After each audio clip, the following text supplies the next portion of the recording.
Hey everybody, this is Jason Say with Magnet Outdoors, and I've had a lot of requests. We've done a lot of podcasts, and I do a lot of different seminars. And one thing I realized was guys love seeing me break down properties, pulling up the topo maps, looking at things, and really breaking it down. So we've started a new series called Habitat Chat. We're going to be doing a bunch of these. We're going to do a short version here for social media. But then if you want to watch the long version where I really break this down and talk about the topic, you can visit our website at magnetoutdoors.com. So we're going to get right into the first Habitat Chat. And what we're talking about today is kill plots versus destination food sources. Hear this topic all the time. See guys just willy-nilly say, hey, I'm going to plant 6 acres of corn and soybeans. And not really putting a lot of thought into, okay, how are we going to kill deer? And everything I try and do, it's always about, okay, how are we going to kill big mature bucks? So we need to figure out, one, do we need destination food sources? And if we do, how do we make those work with our kill plots? And that's what I'm going to break down here for you now. So here's an example of a property. I've been doing property consulting now for over 6 years, have hundreds of clients, and this was one of my clients up in New York. This is about a 150-acre property, and what I want to tell guys to keep in mind, and I see too much information being thrown around on the internet, and some people take the advice of somebody giving somebody recommendations for a 2,000-acre piece of ground compared to a 50-acre piece of ground. And you may do very, very different things. And so today, what I'm talking about is those smaller properties, those 50 acres to 600-acre pieces, and what we're doing when we're doing kill plots and destination food sources. So again, this is about a 150-acre piece. This is the property here that we're looking at along here. And as you can see, the first thing I noticed when I looked at this was this big food source right here in the middle, and this big food source right here in the middle. And anybody who knows me, I'm not a big fan of big food sources to begin with. I think it's harder to kill deer. But having them right in the middle of your property really, I think, makes it difficult to maximize that property. It makes it difficult to hunt it. But what we have to do for me to really understand and know if he's doing the wrong thing or the right thing here, we need to look at what's around you, especially on those smaller properties. So let's take a look at the next slide. So again, this is the property here. Right in here. And you can see here's his big food plots right in the middle. But the first thing I noticed, let's look at all this. Look at what the neighbors have. Corn and soybeans. Corn and soybeans. Hundreds and hundreds of acres of corn and soybeans. So the last thing that this gentleman needs is big destination food sources. Instead, what we're going to do is implement a kill plot strategy and really focus on his cover, making his cover the best it can be, because a mature buck is always going to go where the very best cover is. So in this situation, this is how we set up his property. So you can see again, this is here in red. This is his property. Let me pull up my marker.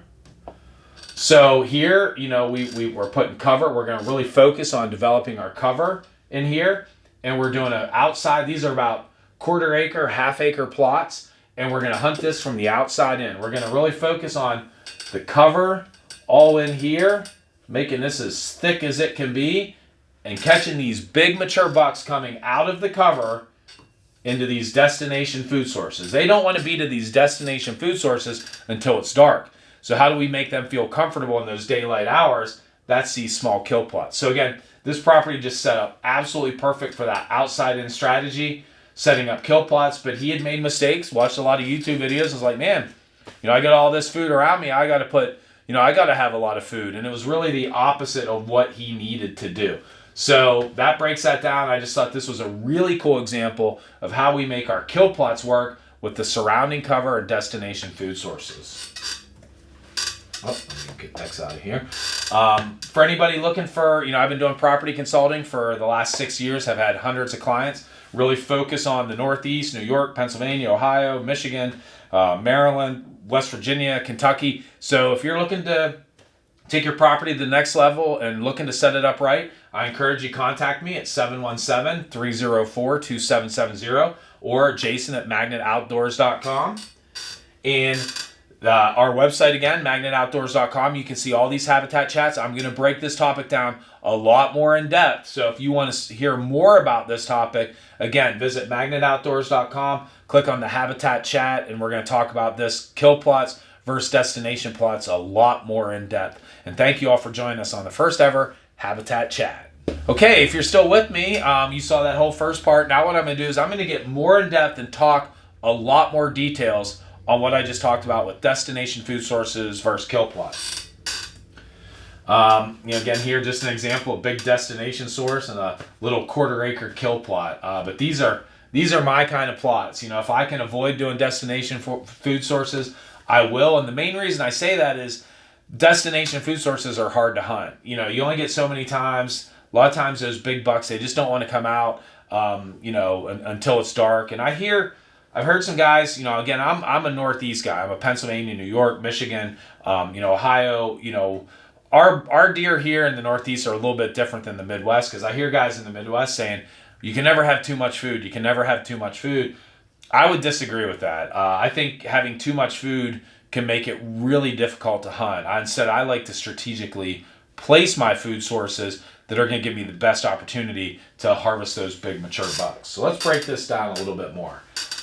These are a couple bucks that I shot off kill plots. These are Pennsylvania bucks. I'm not showing these to brag, but to have a little bit of street cred. I've been killing some really big bucks with this strategy over the years, and these were two of the big bucks. This was this year's buck, and that one was 3 years ago. Just dandy Pennsylvania bucks for sure, and killed both of them on kill plots.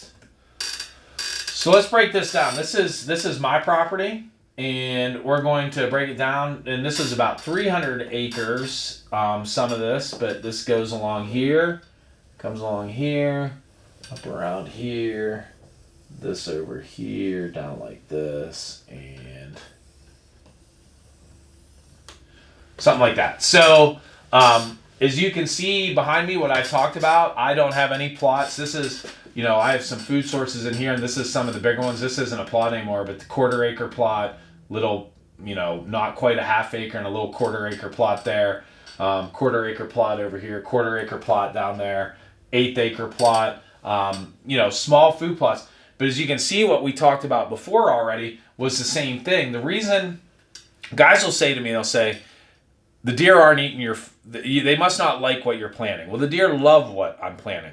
But the nice thing is when you have ag around you, that's going to take the browse pressure off of those little kill plots.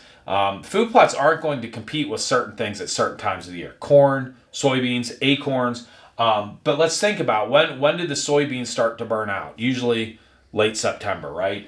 Corn, the farmers can start taking the corn in October. But what you'll see for me is the deer, I'm all about getting in between the bedding area and where the deer are going. I shot my biggest buck ever right here in this food plot. He was bedding right in here, and he liked to come out of here every night, come down through here in daylight hours, and then head out into that corn and soybeans. So I love a kill plot strategy. I'm going to break, I have an 8-acre plot that I've shot some of my biggest bucks on. I'm going to break that down for you. But it's relatively simple. I'm not trying to get the deer to come and spend the whole night in my food plot. I just need to be in a position to get them to pass through as they're going to that destination food source. Oh, X out.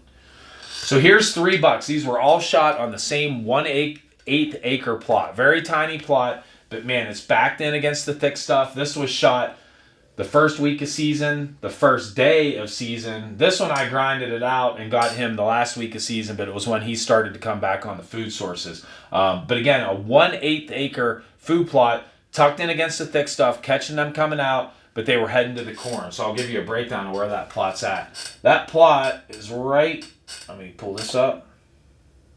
So this food plot's right here. Okay, and this is it's old strip mine ground, and it is just thick, gnarly, and nasty. And those big bucks, they just love bedding in here, and they're going to come out, and they're going to come into here in daylight hours, and they're either heading down the hill to here, heading down the hill to here.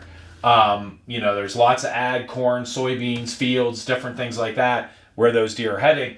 And I have just been unbelievably successful at that kill plot strategy. Another quarter acre kill plot there, killed my first big buck. He was bedding in this stuff up in here, would come down off here, come into this food plot, work his way out to the corn and soybeans there. So again, just that kill plot strategy has been extremely successful for me. And I just don't need the destination food because all of the farmers are taking that pressure off for me.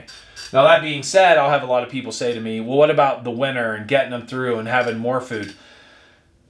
When you have smaller acre property, like 50 to 300 acres, to me, I'm not worried about the late season. The deer are extremely healthy. They're going to find food. I am maximizing my property to make it the best it can be from July, August, September, October, November, and December, when I can kill those deer. I want the bedding to be the best for them. I'm not worried about thermal bedding. I'm not worried about late season food sources because there's plenty of food around. They're going to go. I'm not as worried that they're not on my property in those months after hunting season. That might sound a little bit weird from everything you've heard, but when you have a smaller property, you got to maximize it to the best of its potential to kill deer. And that doesn't usually include taking up a whole bunch of space with a big destination food source or taking up a whole bunch of area of thermal bedding with pine trees and things like that. You can better maximize your property to hold those deer in the months that you want to shoot them. So let me go to the next slide.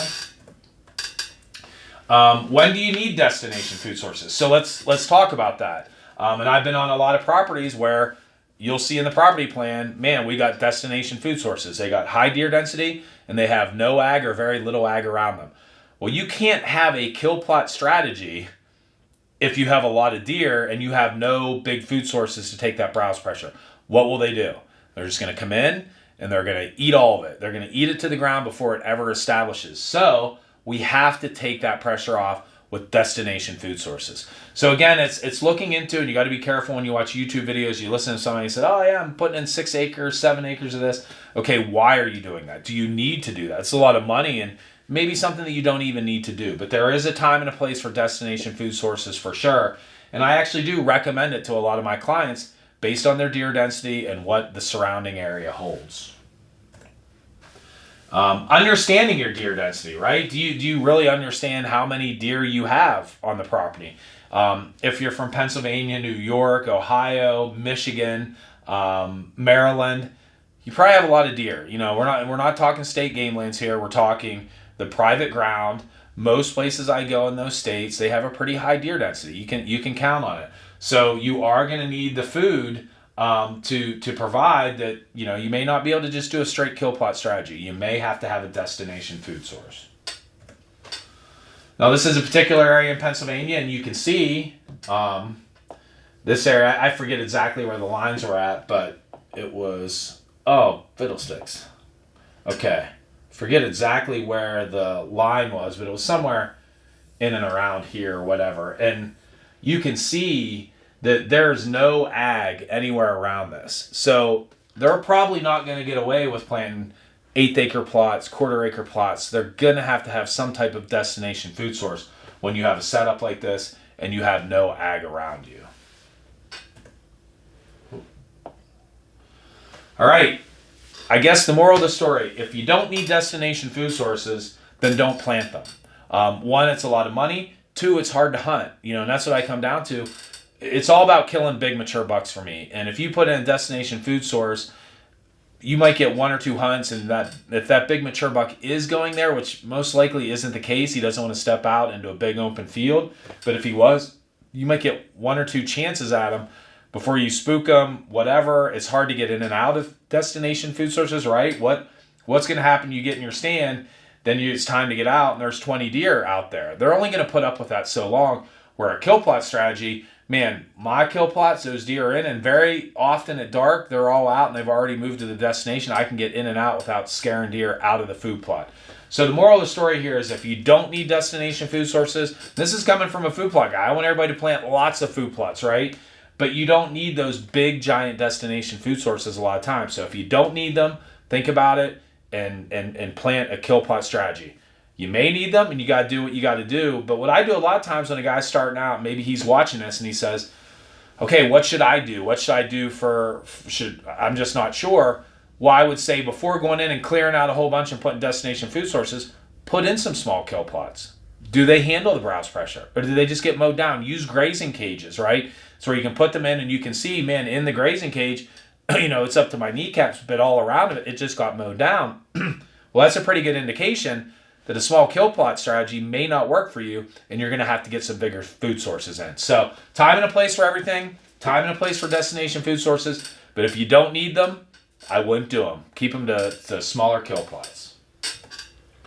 Okay, again, just to wrap it up, I do property consulting. One of the things I love the most is going out and seeing guys' property and giving them the plan. So if you're interested in using my services, you can give me a call at 717-304-2770 or email me at jason@magnetoutdoors.com. And thanks for watching the whole Habitat Chat. We're going to be breaking down a whole bunch of topics like this. I hope you enjoyed it. If you have any suggestions for different topics, feel free to email me. And thanks for joining us.